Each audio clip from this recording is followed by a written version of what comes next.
Welcome back to the Dry Fire Journal. This is day 113.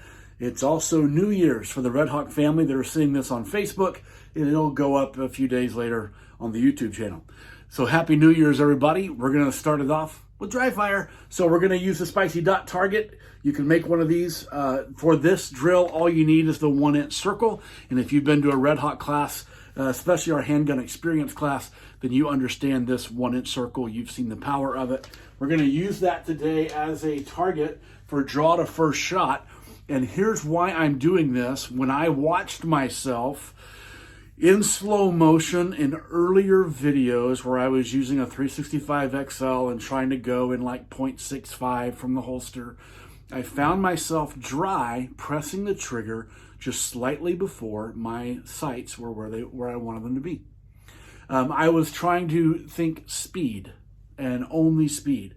So now I've got to move pretty quick, and I need to put my laser cartridge hit. Yeah, I'm just showing you how to laser cartridge by tagging the door with my laser cartridge. I need to get my laser cartridge hit right here in this black circle. And I don't know if you're going to be able to see that in the video or not, but that's what I'm trying to do. And I'm going to film it so that I can see if I'm getting my hits, and you get to watch it too. That way I have built-in accountability. So, before I run through this drill, I want to tell you that I'm using this timer because I'm filming on my phone, and I have yet to figure out how to be able to record a video while running my Range Tech. But my Range Tech timer is my favorite one, and I want to tell you why. It has the most features, it has the best price point, and it blows everything else out of the water. All the companies that try to claim that they are competitors to the Range Tech, man, I don't know why they think that. The Range Tech is super easy to use because it's on my tablet and on my phone, and I don't have to do goofy 80s arcade style programming on it like on one of these things. So if you need a Range Tech timer, go get one. Enter the code REDHAWK at checkout, and you get 15% off your order. Really cool. Tell them thank you for supporting weirdos like us that dry fire and train all the time. So on my 80s arcade style timer, I have a 0.8 par time. I'm hoping you can see that. I have a 0.8 par time, and I am going to do my best to, on the beep, draw and put my hit in this little circle right here. That means that my dot has to be slightly above the circle in order for the laser to hit what I want it to hit because of the height difference between the dot and the bore at this range. So, double action trigger from the holster, 0.8. Let's see what happens. I was super late and low and pressed the trigger before I wanted to, and all of the things went wrong, and yet here's what I did well. Here's what I did well. At the very beginning, I did not cheat my grip. That's something I need to build on, and that's something I can build on. Let's try it again. I swung the gun from my right to my left, and so when I pressed the trigger, I was almost here, and I saw a flash of laser just to the right of my little 1-inch target. Interesting. Try it again. I cheated. I'm not even going to press the shot. I tried to anticipate my dot.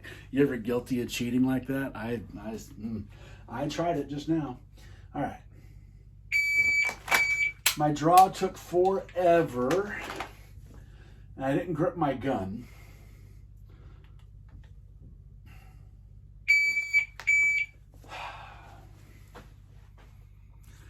Is at this moment, narrator voice, it's at this moment where Samuel considered just erasing the video and starting all over again and setting a different part time that was more attainable. That way he could look better on the video. Nope, gonna keep going. I'm falling apart right now, and yet this is what I get to push through. Fun, you guys get to see this.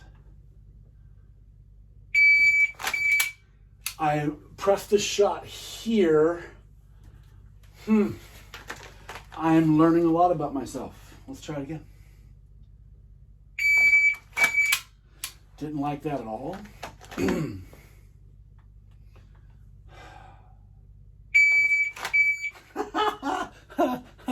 My grip totally fell apart. Okay, so you ever have these moments in dry fire? This was totally not planned. I was planning on actually this being one of the like spicy label drills, and I was going to nail this thing. I am falling apart at the seams. So here's what I'm going to do. I'm going to stop. I'm going to pause. I'm going to ask myself, why am I not focused and present right now? Why am I not performing at the level to which I have worked to be able to perform at? And I'm going to ask myself if I'm really giving my best stuff to this today. If I feel like I'm giving my best stuff and I'm getting these kinds of results, that tells me I need to try something different in my practice.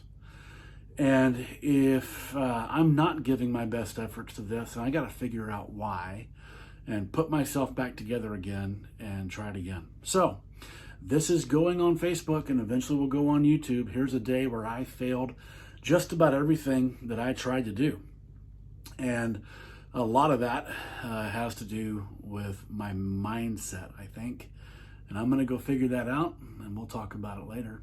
So whatever you want to try today, figure it out, get to work. I'll see you tomorrow.